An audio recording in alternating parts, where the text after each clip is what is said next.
Овој проект ние го планиравме уште, не знам, го знаев текстот уште пред некои 2-3 години поише можда. Меѓутоа, од кога почна и беше планиран како нека, да речеме, на дистописка постапокалиптична представа за во некоја иднина што треба да дојде. И некако иднината многу брзо ни стигна за 2 години. Да, за 2 години како да се скрати периодот, како да скокна десетици лета во тие 2 години, што коинцидира со самата представа додуша. Таму има 10 лика има 6 ликови кои што играат деца, меѓутоа остаруваат многу нагло, многу брзо. Што беше многу возбудливо да се работи, поготово со овој тим тука кој што е навистина прекрасен.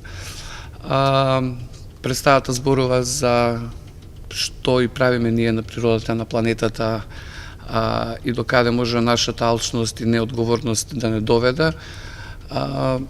Ако, например, кога го читав текстот, не се плашев или бев малце вознемирен за тоа што може да ни се случи за известен период, сега веќе сум сериозно загрижен и исплашен што ќе се случи на моите деца, кои што, еве, тука, мислам, зад кривината ни е тој период